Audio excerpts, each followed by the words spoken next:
Hey everybody, welcome back. Mr. Smith here. Today's slide deck is really straightforward. We're going to talk all about capacitors and what they're good for. So to begin with, what have we got? Well, here's a theoretical type of capacitor. This one exists in textbooks. I've got two parallel plates of metal. They're going to be connected to a battery, and here's what's going to happen. Negative electrons are going to flow onto this plate of the cap. What's going to happen? And negative electrons will flow off of this plate of the cap. And what's so cool and useful about these things is that you can disconnect them from the battery. You can walk away and the charge remains. So these are charge storage devices. That's what they do. You want to make one of them really practical? Okay, well you just have to add a couple things. All you do is you stick maybe an insulator like wax paper or a thing called a dielectric maybe inside this, and you roll those plates of metal together. And then what you end up with is a little can like this one right here. And what I've done here in red is just to highlight something. This can right here is a very practical capacitor. It's a kind you'll use over and over this year. You're going to find that one of the legs is longer than the other. Why? It really cares how it's plugged in because of the insulating material and the way it works. As opposed to this kind of capacitor over here, which is just made of ceramic, it doesn't care which way it's connected. So anyway, keep an eye out for it. If you see a capacitor with one long leg and one short leg, it's telling you something. Okay, so on to some examples. Before we do, check out the great big list of formulas. Stop the video, write these things down. There's one note that I want to make before you do. Here's one of my favorites. Work equals Q times V, charges store energy, right? Notice this formula down here, potential energy equals 1/2 QV. That ought to strike you as a little bit weird because work equals QV and potential energy often the same thing.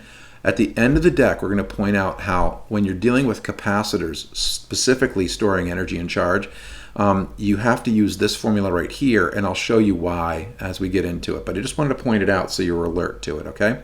So to begin with, let's pick off a few very simple examples in a row. Here we've got a parallel plate capacitor. It's going to store charge. Well, how good of a capacitor is it? We're going to use our first formula of capacitors. C equals epsilon naught times the area of the cap divided by the distance between the plates. So epsilon naught is a constant of nature, as you'll remember, 8.85 times 10 to the negative 12 farads per meter. And all we do is plug in the size of my plates, well, 0.2 meters and 0.1 meter. And I divide that all by the gap. So 1 times 10 to the minus 3 meters. What's the big deal here? A capacitor is no good if it sparks. So you'll hear me refer to that idea over and over. The gap is dependent on what the material is made out of. The gap has to be such that the thing doesn't spark. So it's interesting because the capacity of these things gets better as the area of the plates gets larger, hence big capacitors, and it gets better as the distance shrinks. So as long as you can shrink the distance small without the thing sparking, you try to do it, but not up until the point where it does spark, because then you don't have a capacitor anymore, right? Anyway, what do you get here? Tiny, 1.77 times 10 to the negative 10 of those farads of capacity. Useless? No, not at all. Here's the thing, is there are plenty of capacitors in our lab right now that are nanofarads. That would be 10 to the minus 9 of a farad. And there are plenty of capacitors in our lab that are picofarads, which is 10 to the minus 12 of a farad. And so this guy right here, he's in the middle of those, isn't he? In fact, he looks to me like he's about 177 of those picofarads. And so it wouldn't be weird at all to reach for one of those in a lab. They're not going to be made out of aluminum foil, and they're not going to be this size, but these amount of capacity, that's not abnormal. Okay? So moving on. If we connected this thing to a 12-volt battery, how much charge would it store? This to me is the central formula of capacitors, Q equals C times V. And what we do is get right to work with it. 177 of those picofarads times voltage, 12 volts, and we can get our answer. And it's ludicrously small. We have 2.12 times 10 to the minus 9 coulombs. Okay, so very, very small number. The big thing about this formula is it's really the heart of how capacitors work. And I want you to stop here for a second and think about it. C is the capacity of the device. I think about it like it's a trash can. If you have a big trash can, you have a big capacity for trash. Capacitors work that way. Sometimes the really big capacity ones are big. But also there's some tricks you can do with capacitors to make the capacity bigger than its size might think it would be. The other thing is the voltage has to do with how hard you squish the trash. So if it's charges that you're squishing and you connect this to a big battery, then what it's going to do is put a lot more pluses on the plus plate and a lot more minuses on the minus plate, and that ought to fit with your idea about how voltage operates. So a very big charge separation would equal a very big voltage. Okay, so C, the capacity of the thing. V, what's the maximum voltage you can stick in there without it sparking. All of that amounts to how much Q you can put on a capacitor.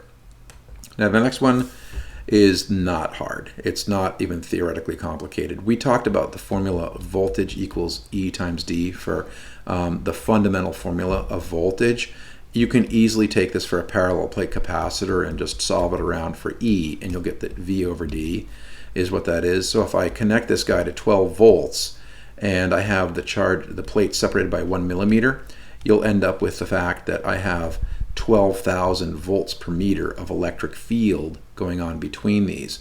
And what does that do? It's really keying on the idea that we talked about earlier, where if I have parallel plates, the electric field lines inside the region of the parallel plates is smooth and even, and in this case equal to 12,000 volts per meter.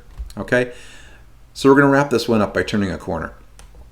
If we want to build a big practical capacitor, well, how big? Well, let's build 1 farad and see what that would be like. There's not a lot you can play with in this formula. The basic formula of capacitors, we said, is epsilon naught, it's constant of nature, times A divided by D. And if D has to be 1 millimeter, the only thing you can play with is letter A. So watch what happens. A becomes CD over epsilon naught, and I'll put in my numbers. You really need 1 farad of capacity? Okay, you got it. The D has to be 1 millimeter. Okay, that's fine. Epsilon naught is what it is. 8.85 times 10 to the minus 12. And when I plug all that stuff in there, this is ridiculous. This turns out to be a huge number. 1.13 times 10 to the 8 meters squared of area. So you want a 1 farad capacitor that's built this way out of aluminum foil. This is like 90% the area of the greater metropolitan Boston area. So everything from Reading on down to Quincy and as far out as Burlington and Weston. This is just huge capacitor. So totally impractical, right? Now, what's crazy is you can get 1 farad of capacity that you can hold in your hand, and we'll show you how. One of the big tricks that you can do is you can use a thing called the dielectric. This is the insulator that we talked about in the first slide. What I've got going on here is little molecules inside the dielectric that polarize. And when they polarize, if you see this minus plus, minus plus, minus plus, wherever you see plus and minus linking up like that, that serves to cancel out the internal electric field inside the cap. So what do? You get a really neat cheater formula where if they point out mica in this example, and they said we're going to use mica as a dielectric, my formula of C equals epsilon naught A over D, we tweak it and we simply stick in a letter K on the front of it. And since I already did this formula for my initial capacitor, where we came up with our first capacitor was 177 of those picofarads of capacity. If I stick mica in it, it's literally this simple. The second capacitor is just going to be 7 times as good as that. So 7 times 177 picofarads turns out to be, it's like 1240, I think. I think it's 1240, looking for it. I worked it out. Where did it go? Yeah, 1239. So 1239 of those picofarads, which would really be like 1.24 nanofarads, right? Okay. So from the really small, like the picofarad scale, to the really big scale, let me show you one way that it could be done. This is a large scale capacitor application. So F1, going back, it's like 15 years now, has been playing with the idea of capacitors on and off. And they've got a couple of hybrid kinds of technology in this year's F1 cars. They're using some thermal capture of energy, and they're using electric capture of energy. They're really trying to be very efficient, because the more efficient you can be, the fewer times you have to come in for fuel, right? Competitive advantage. Also, this kind of application has a lot of real-world practical ways that it could be used. So how much charge would you store in this one? Very simple formula, Q equals C times V, except the C is huge, 6.6 farads. That's a big capacitor. How big? I'll show you another picture in a second. 400 volts. Oh, that's a lot of voltage to be able to do without sparking. This must be a pretty high-tech device. How much charge could you stick in there? How about 2,640 coulombs? Remember, we've been talking about microcoulombs in class. This is coulombs. This is a lot of charge that's stuck in one place. Well, what could you do with it? Here's the Flybridge capacitor. If you put your hand against this, it wouldn't even cover the plate of this thing. This is a big, big device. So big capacitor, yeah, it's really physically large. So one of the things before I get to it that I wanted to talk about is the energy and the 1/2 we mentioned early on. We just figured out that Q equaled C times V, and that was equal to, let's see, 2,640 coulombs. I wrote volts, mistake. Coulombs of charge. Well, here's the deal. When we talk about packing those in and doing work, the first charges that get packed in don't get packed in at 400 volts. They get packed in at 0 volts because the capacitor is not charged.